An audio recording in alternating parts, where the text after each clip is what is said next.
Om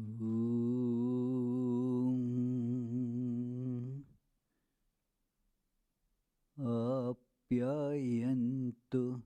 mamangani Vak pranaschakshu shrotramatho balamendriyani cha sarvani sarvam brahmopanishadam maham brahma nirakuryam ma brahma nirakarut anirakaranamastu anirakaranam mestu tadatmani nirate ya upanishatsu dharmaste mai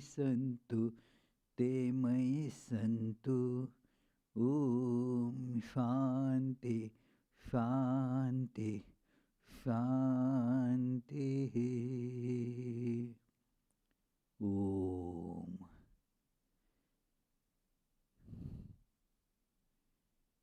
May all my limbs attain strength. May the body, the mind, all the sensory and motor organs and the life force become efficient, powerful. All is verily the one without second, ever pure, ever perfect, ever blissful, one without second, existence itself, the Brahman. May I never deny Brahman. May the Brahman never reject me.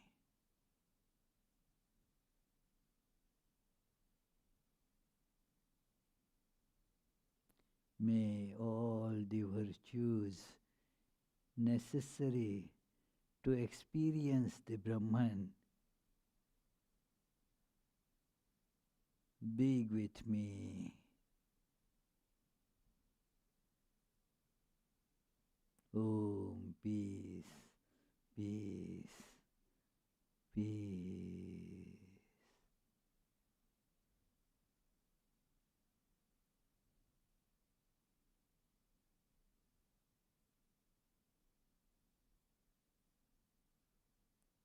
Let us feel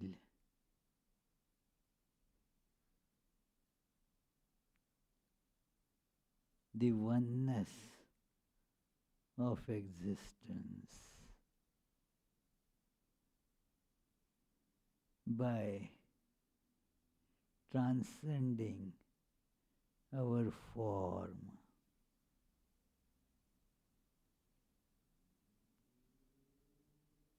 Like in animal crackers, one does. These animal cookies or crackers, they come in the shape of various different animals. But the substance is the same. The babies, they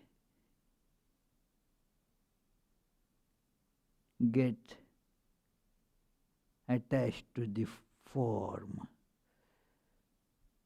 and may ask for an elephant to eat. But a little older children immediately understand that all are one.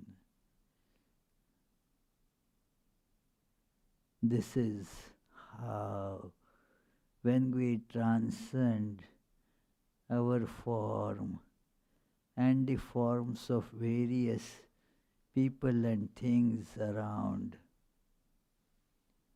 we can see, feel, experience the oneness of existence.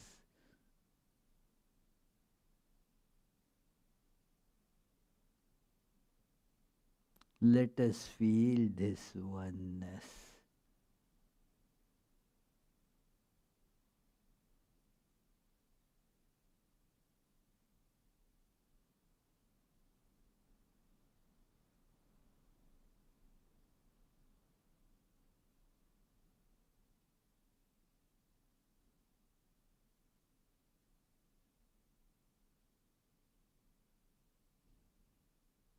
The more intensely one feels it, it becomes the life-changing experience.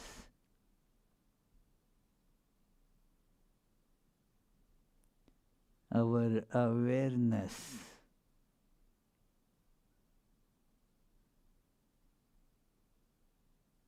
of reality of the forms makes us either run towards them or away from them.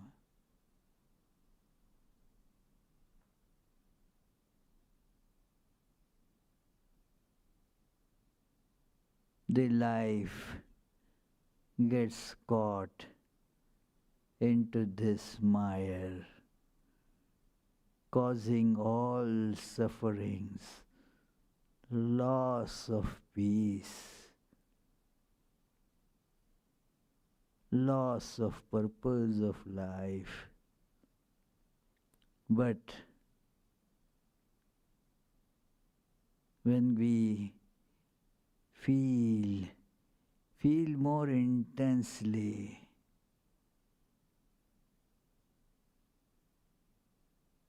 the oneness,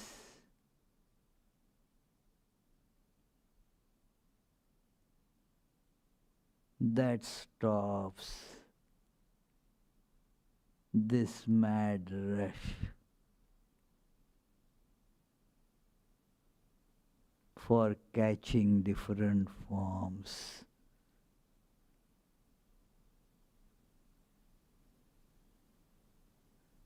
Getting identified with one form and getting connected with other forms, all that ceases. Basically, this samsara, the bondage that drags us day to day, month to month, years after years, lives after lives, that instantaneously ceases.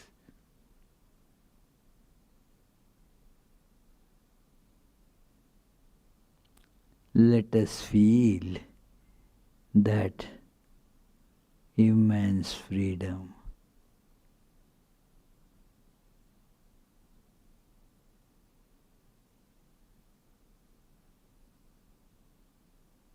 Peace, peace, peace.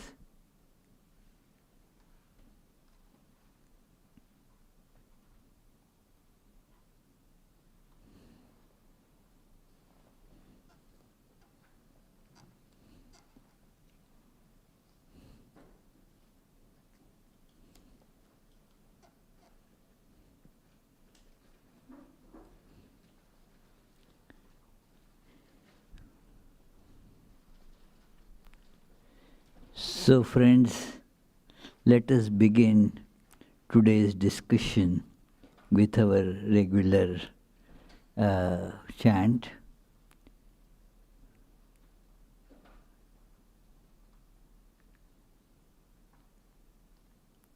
जन्माद्यस्य यतोऽन्वयादितरतश्चार्थेष्वभिज्ञस्वराट् तेने ब्रह्महृदाय आदिकवये मुह्यन्ति यत्सूरयः तेजो वारिमृदां यथा विनिमयो यत्र त्रिसर्गो मृषा धाम्ना स्वेन सदा निरस्तकुहकं सत्यं परं धीमहि.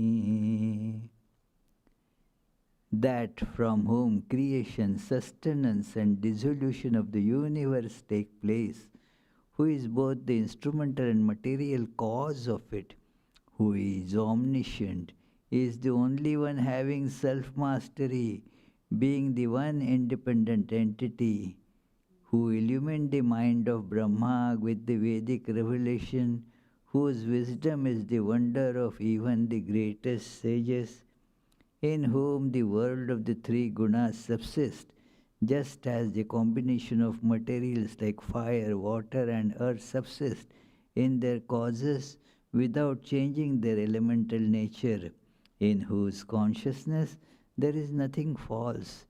On that truth supreme we meditate. So, we were seeing the story of Ambarisha and how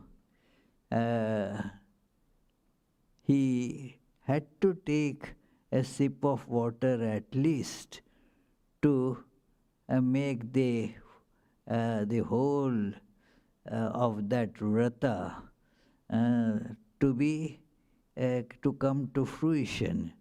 It was called Dwadashi Vrata. Means on the 12th day, it is a vow that is to be fulfilled. Vrata is, what would be the best translation for vrata, Tilakji? Vrata. Fasting is one form of vrata. Vow, that is what I told.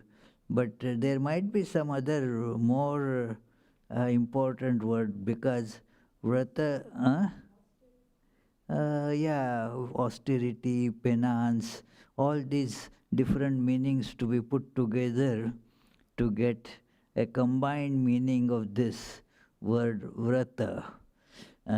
Like it is a vow, a determination to do certain things which are not, one is not habituated to do.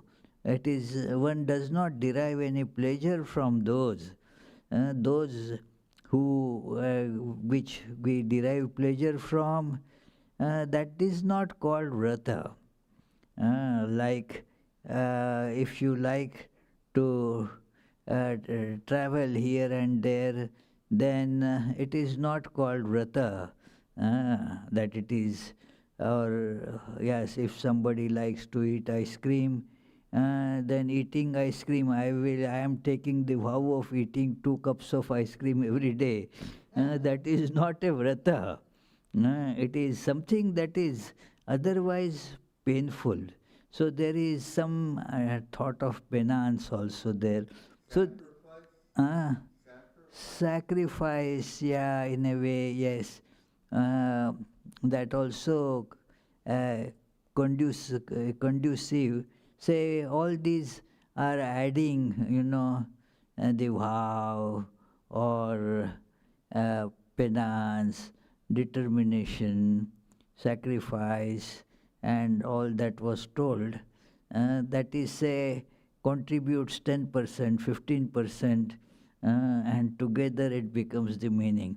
It happens when one translates a word from one language to another language, you don't always have an exact word, because each word in a language comes with so much of associated meaning due to history and all that comes with it. So this was the vrata that he and his queen were going to keep fast for 3 days, 9th, 10th and 11th day, and on 12th day that they would be inviting lot of ascetics and other these Brahmins and other people also to give them gifts, and then after that,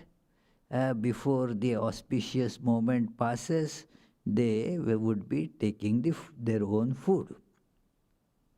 Now Durvasa came uh, almost at the end of that time, and then said, I will just take bath and then come for the food, come for the meals.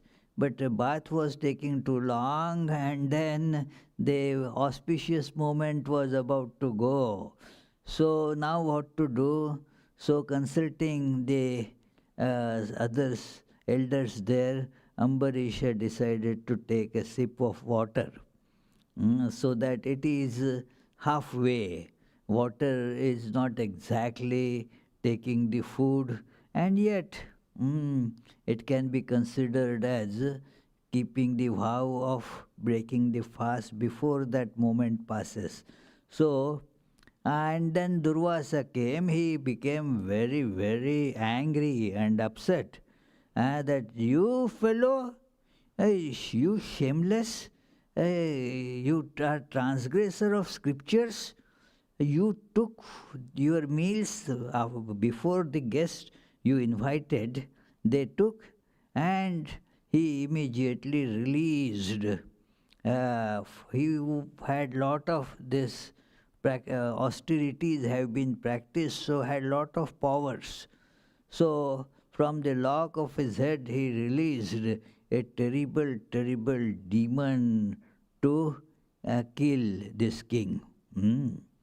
Now this demon attacked, it is a ghost-like existence, attacked the king, but then Lord, to protect his devotee, released what is known as Sudarshan Chakra.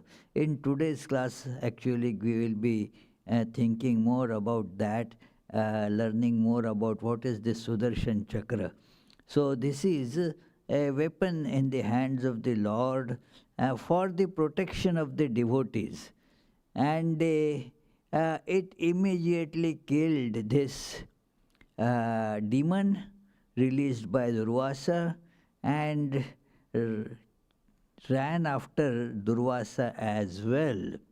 Durvasa ran from pillar to post, but the Sudarshan wheel was not letting go the pursuit. It continued to haunt and hunt Durvasa.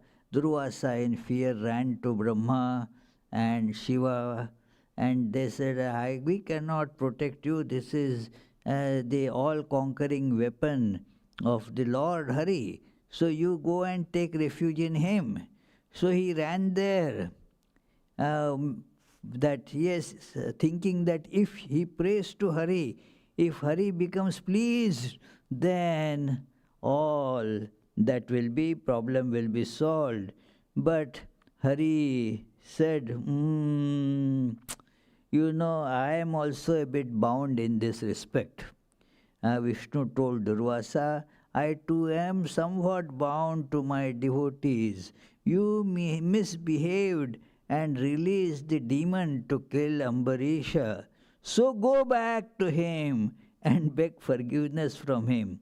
If he forgives you, then alone you will be saved. See the humiliation. I remember in my childhood, these the a certain if I misbehaved with a student, and then the teacher would announce some punishment, I would say, sorry, sorry, I will not do it again. Go and beg forgiveness from the one whom you misbehaved with. If he forgives, that's fine. So that is how the one whom you have tormented or did offense to, that person must forgive you.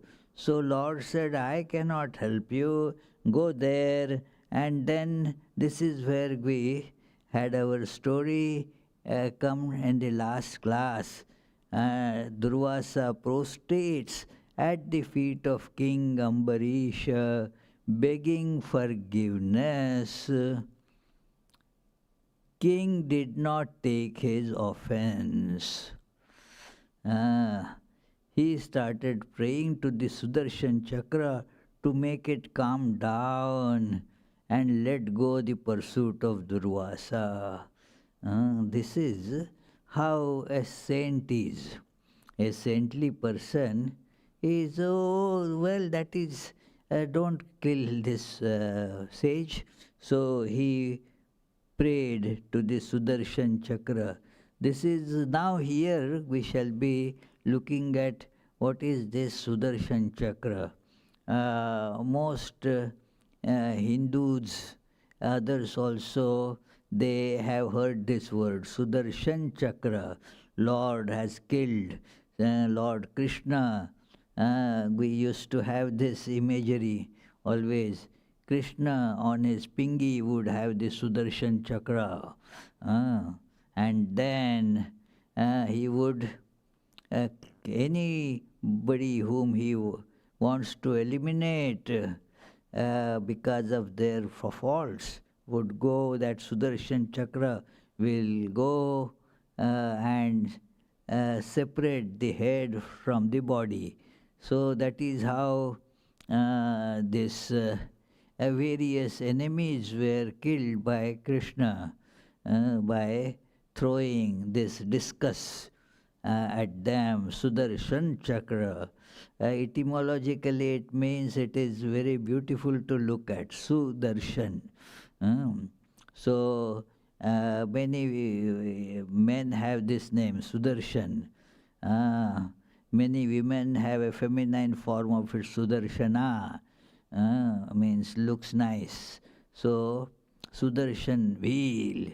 But this prayer is unique in the sense that Sudarshana Chakra, it is like the power, God and God's power, Brahma and Shakti, they are together. So, they actually, if when we see this prayer, I too was amazed when I was reading this prayer last time.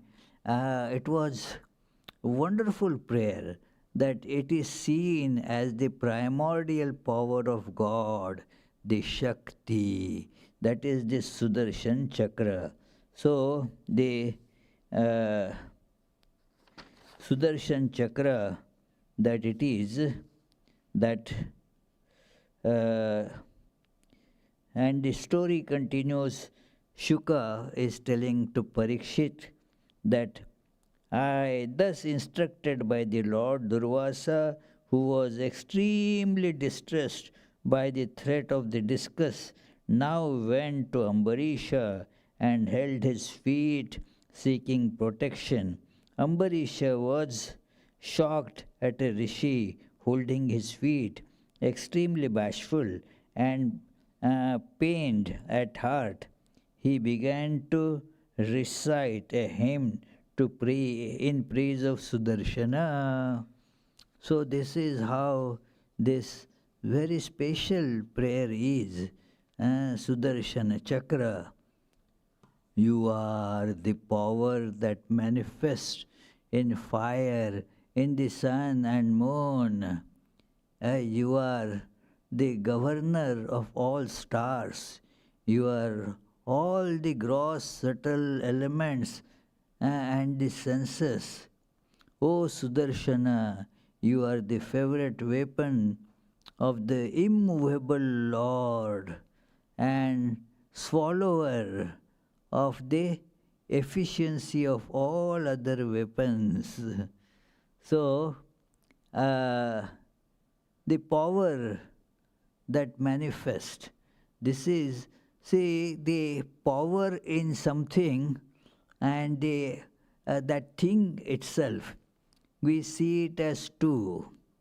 But actually, one cannot remain without other. That is how Sri Ramakrishna and Vedanta always says. Sankhya, the idea is the two are separate. The Purusha and Prakriti. They portray that as two different things, and they come together to make the creation. It is all actually portrayed or presented by Sankhya with the all biological, human and other animal experiences, that the two come together to make the creation, as it were. There is the man, there is the woman, and then they come together. But they are not same. Man can be there without woman, woman can be there without man. It is their coming together that makes the world. But two are different entities. Vedanta says no, they are the same. You can never separate them. It is, Sri Ramakrishna would therefore say that Brahman and his Shakti, fire and its burning power, they cannot be separated. There is the chair and its capability to make you sit. That is why it is called chair. Otherwise it is not chair. It is, so all these things, everything has a capability. This is an important thing to see, that without that capability, that thing doesn't really get that name also. It is, that capability is important. So it is everything you will see. It is existing and it has qualities, it has capabilities. So together all that the thing is there. So Sudarshana is described that you are the gross, the subtle elements and the senses.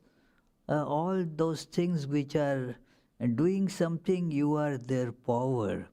So it is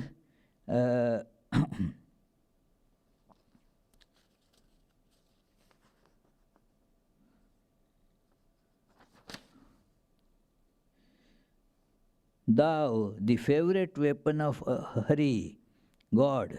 Achyuta, here the word used is Achyuta. Achyuta means immutable, immovable, that it cannot be moved from its position. It remains same. While other things are changing, because of it, still it does not change. This is again a very special idea you find in Vedanta, that God does everything without any change. It does not change itself, and yet it is the doer of everything. This is not acceptable or understandable to science or even to common sense. That it should change, isn't it? So therefore, in Vedanta there are 4 types of this change is told, how 4 types of things get manifested. One is called, in that term, it is utpadya, means like you have the seed from you, and that you grow a plant. Now the seed has changed into a plant. There is a change. From the seed you got the plant. This is called utpadya. From the egg, chicken came out. It is utpadya. There is a change there. Then there is apya, means it is there but not with you. It is like somewhere it is there, you get it from there.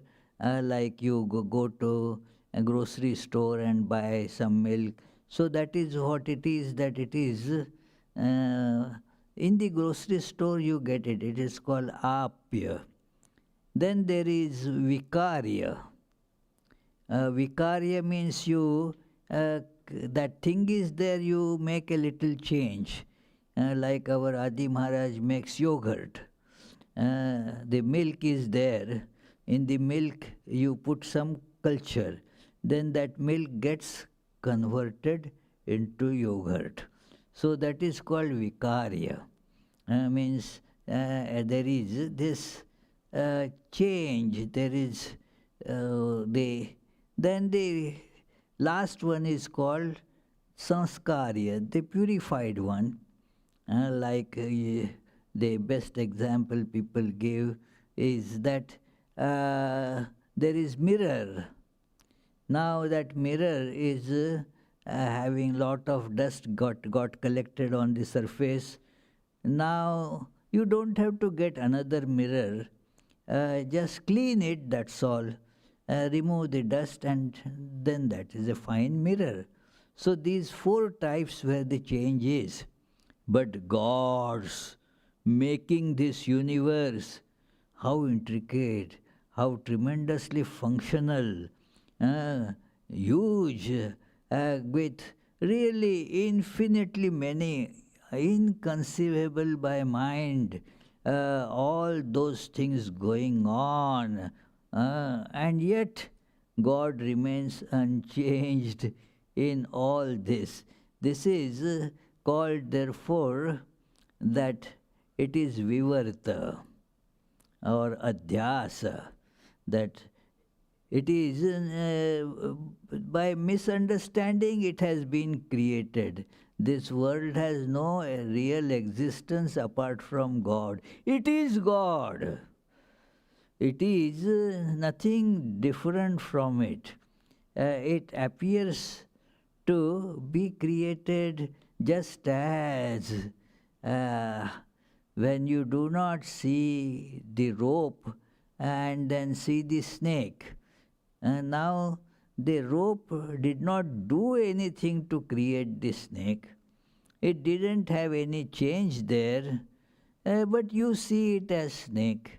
So this is that type of creation, that the world, it is called superimposition.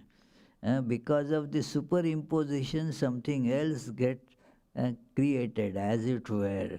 Like the sky appears to have various colors. But there is actually no color to the sky. The sky, without having any actual color, makes us see the various colors there. No change has occurred there. So this is called superimposition or vivarta. So this is the creation, that God is unchanging and yet is in and through everything. God is manifesting. This is the wonder, and that is the that God is in every bit of this creation. It is otherwise there are logical, philosophical problems. If you think that common idea in monotheism, that the God decided to create and then created so many things, one after another, there is a sequence. So this whole creation was made by God, separate from God. God made it.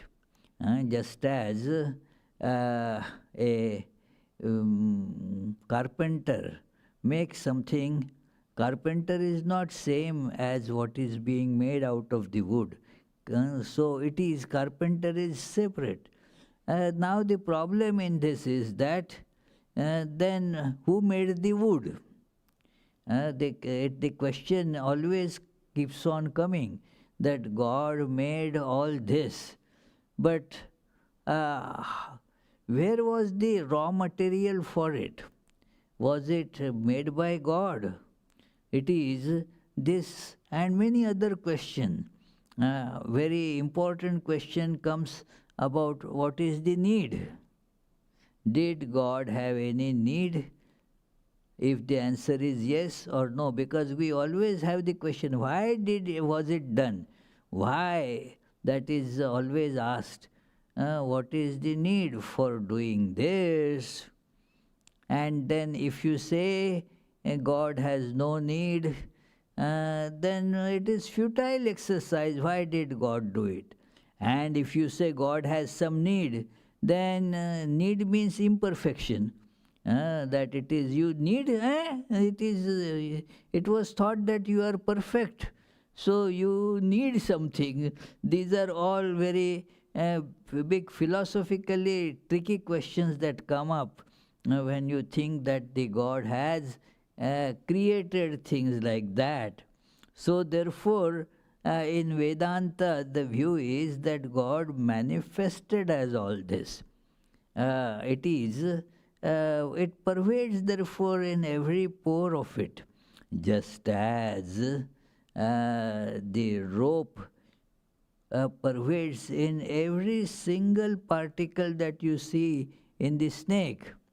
It is that snake, even that the eyes of the snake, they are also rope, the tail is the rope, all the dots are the rope, everything, the tongue is also that same rope. So there is absolutely no change there.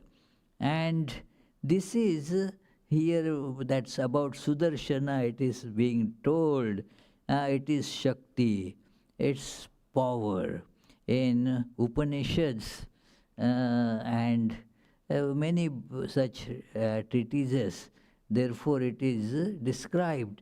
There is no solution but accepting that it is Shakti, and Devatma Shaktim Sagunair Nigudham. It is the power of the divine, inseparable from it. That is how it is revealed. You sing it in that Durga Pancharatna Stotra, that it is that Shvetashvatar Upanishad, that Rishi says it is the power of the one is there that makes it manifest like this, inexplicable. It cannot be explained, just as it is the power of a thing. It is that the fire, it will burn, that is its capability, its power. So you cannot say how it comes. It is its capability.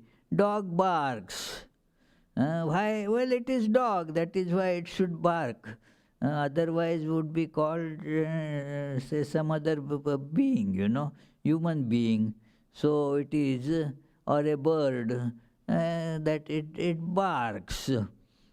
So it is, that is inseparability of one from another. So you are all the gross subtle elements and the senses. O Sudarshana, you are the favorite weapon of immovable Lord and follower of the efficiency of all other weapons. All other weapons, they are having no power in front of, when faced to this Sudarshan Chakra. So, And this praise goes on. Uh, that it is, O thou of auspicious nave, salutations to thee, the protector of the Dharma and the terror of Asuras who follow the path of Adharma. Salutations to thee that are pure radiance to uh, these uh, to thee mind-like in speed and astounding in thy works. It's astounding. Without moving, how can it do? Ishavasya Upanishad says that. Ah, that it is tadhavato anyan atyeti tishtan. That it is while tishtan means while just remaining in one place without moving at all, it overtakes all the moving objects. That is how its beauty is. It overtakes all the moving objects without actually not moving. It then says, Tadejati, Tannayjati, Taddure, Tadvantike, Tadantarasya Sarvasya Tadu Sarvasyasya Bahyatah. That it is very close to you and it is very far from you. Oh, tell one thing, is it close or far? It cannot be, two things. You have to tell it is close or far. So, it tadejati, tannayjati. It moves and it doesn't move. It is like that. The knowledge of that about that is described. It is all apparent contradictions, but in that they all contradictions really dissolve. And so that is it. By thy spiritual radiance, the darkness of ignorance is dispelled, and the minds of great men are illumined. The mind gets illumined by that. So it is they and then after praise, then he presented the request. It is not easy to present that kind of a request. That if there is even the slightest stress that this person Durvasa had inflicted injustice on me, wanted to kill me. No, if that feeling is there, then such a prayer wouldn't come. It is that, oh, don't kill. This is my request. It is, and thus, it will be a blessing to me if you spare this holy man. He says it is blessing to me. So be gracious to me and stop chasing Durvasa. So this is like the prayer of Jesus when he was being crucified. Is it easy to make that prayer? It is, Durvasa was about to kill Ambarisha, but still he didn't hold any offense. Ordinarily, human beings won't forget, even if somebody has said a bad word, and then that moment has passed. Many years, generations after generations, that enmity survives. It is said that in fun joke, but not fully joke, about the American Civil War. We remember your grandfather had killed my grandfather, so therefore I have right to kill you. It is all, in a way illogical, but that is how human beings behave. Why did you say like that? I will wait for my opportunity and I will teach you a lesson. This I must teach you a lesson. So this is how it is or normally done. And Jesus, see, is such a pure, all-loving person, had not committed any crime against anybody, and they were crucifying him. And while being crucified, this uh, great soul prays, Lord, forgive them, for they know not. That is how the sages respond, It is, never hold any grudge or any sense of enmity. Long back, when it's more than 50 years ago, I was in a balcony and without looking what is below, I just spat. And there was one very venerable senior Swami there whose head got it, Uh, uh, it is, and he felt, he wiped it and looked at me there. I immediately went and said, sorry, it was my terrible fault. He said, well, I'll take a shower now, don't worry. It is, but be careful next time. Next time be careful, don't do such actions.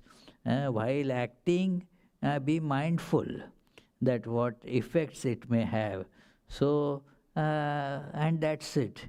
And that made such an impression on my mind, See, this person does not even become angry. So, this is how this Ambarisha prays that please forgive him, that it will be a blessing to me if you spare this holy man. Now Durvasa was seeing this. He was standing with folded hands to what this king Ambarisha, this sage Ambarisha was praying, and that had certainly a big impact on him. He started praising Ambarisha, because this is a unique phenomena. You don't find such people who take trouble to remove the fear of those who had plotted to kill them. So it is freed from the fiery Sudarshana. Durvasa, now calm, peaceful, starts praising Ambarisha. Today I have experienced the inconceivable greatness of the servants of the Infinite One. O King, I have been blessed. This is not correct. I have blessed by you of abounding mercy. It is you of abounding mercy. Look at your mercy. That you just see how you are behaving with me without even the slightest trace of anger in your behavior. That is how the great people are. Those who get the grace of Lord, that is what the servant of the Infinite One, servant of the Infinite One, the servant of God. they get a reflection of God who pervades everything. And so, therefore, they cannot take offense, you know. It is because of the experience of this oneness. It is like if your left hand gets hurt, the right hand goes to cure it. Even if suppose that fruit fly or whatever is sitting on my right hand and left hand does like that. Now the being its name is fly, so it flies. So and then does the right hand get angry with the left hand? No, it is because of the oneness, you know. It is the many times the teeth bite the tongue. That is how one Marathi saint Muktabai describes it. That the teeth they bit the tongue. But then, does anybody for that break the teeth? No, it is because of the idea of oneness. So when the devotees of Lord get this oneness, awareness that it is one, and therefore they can love, they do love everyone. There is no enmity towards anybody in their heart. That is why Bhakti Sutras of Narada that says that tasmin tajjane bheda bhavat, there is no distinction between God and the devotees of God. They because they have now all the qualities of God, they pervade the holy people also. So this is how this wonderful story is. All the stories of this Bhagavatam are to bring out the glory of devotion. If one is devoted to God, then all these changes in the character happen, you know, that it is. And this devotion in Bhagavatam is very special. It is not divorced from the knowledge. There is the knowledge, the understanding, but dry understanding gets confined only to the intellectual debates, discussion, all that. The real, this understanding, real knowledge gets coupled with devotion. That is automatically there. And then that devotion, it goes what? To serve the holy men. It loves God, and therefore God's men also, they are loved. So it is thus this devotion makes the life full of all that deep satisfaction that the God is there. They are not then disturbed by anything that happens in the world. They take it in that it is the way that God wants to treat me. It is not that, oh, I had been loving God, I had been going to Vedanta society every now and then, or daily also, and yet, see what God did. My dear daughter passed away with some minor sickness. Why God took her away? I don't want to anymore see the face of this God. So people get shocked. Others say, yeah, this is how the God's will is. Things go by God's will. That is again a very beautiful prayer that Jesus taught, that let thy will be done We want my will to be done. I will like this. This is my wish. But let God's wish be done. Not your wish. To surrender one's will to God, God's will. That is a great sign of devotion. That whatever God wills, so whatever the God is happy with, that is, let the God do. It is very often this is asked to me, Swami, do you like here in Providence more than in India? I said, look, wherever God sends me, uh, being God, do you not see this simple truth? God, being God, must know more than what I know. Uh, isn't it, Charlie? No? Yeah, being God, God knows better what is better for me. So therefore, it is good to follow what God said. I am happy to follow the wish of God wherever God sends. That is a better place for me. So this is how one should see the uh, the devotion transforms how one lives, and thus one's satisfaction and joy is ever there. This Durvasa, he prayed like this, that it is uh,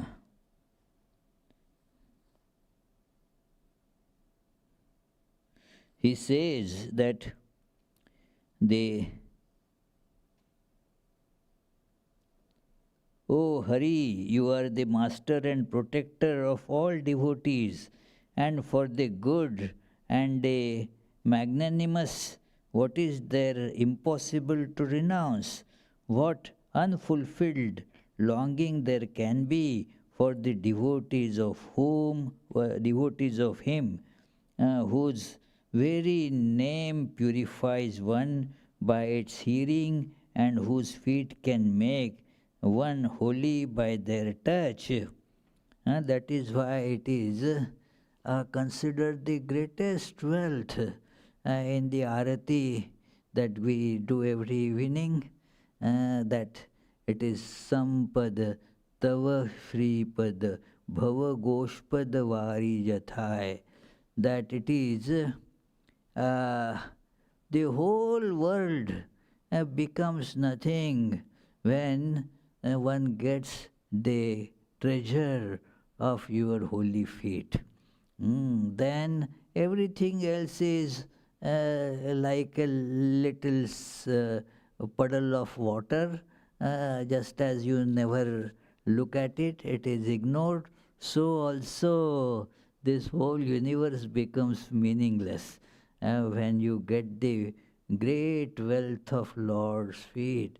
This is how the devotees look at it.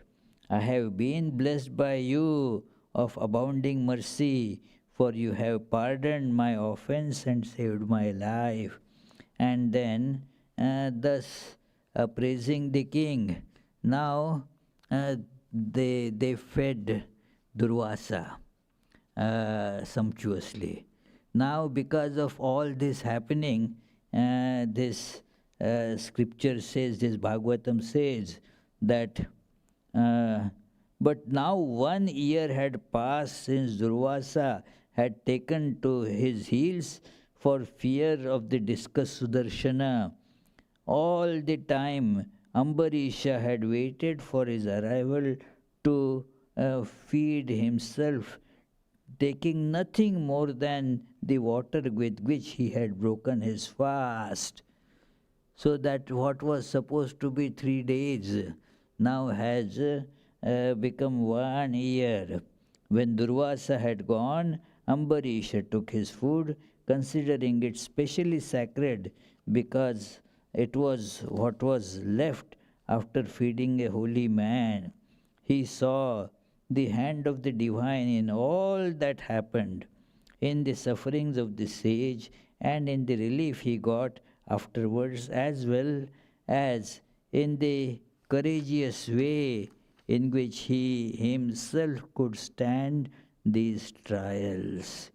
So this is, afterwards, the high-souled Ambarisha entrusted the kingdom to his sons who were equal to him in virtue and took to the life of forest-dwelling ascetic. So he gave his mind entirely to Vasudeva, the soul of all, and transcended the play of the forces of Maya. One who devoutly recites and reflects on this great narrative concerning the King Ambarisha will become a devotee of the Lord.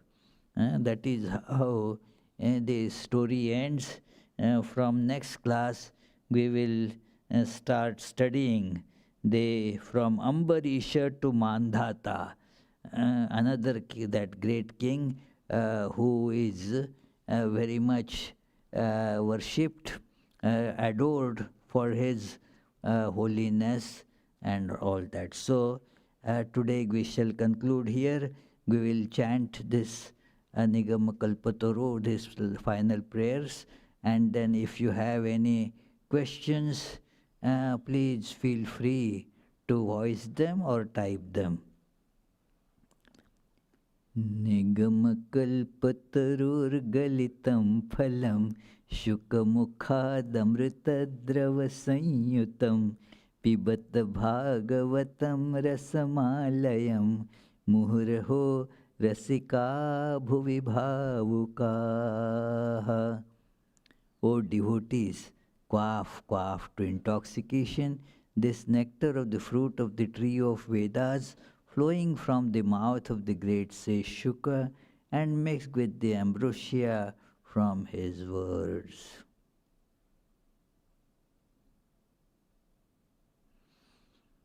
Any question? Any question upstairs? So, it is concluded. Let us do the singing of the bhajan. Mukund Madhav Govind बोल, केशव माधव हरि हरि बोल. मुकुंद माधव गोविंद बोल, केशव माधव हरि हरि बोल. हरि हरि बोल, हरि हरि बोल, हरि हरि बोल, हरि हरि बोल. कृष्ण कृष्ण बोल, कृष्ण कृष्ण बोल, कृष्ण कृष्ण बोल, कृष्ण कृष्ण बोल. मुकुंद माधव गोविंद बोल, केशव माधव हरि हरि बोल. केशव माधव हरि हरि बोल.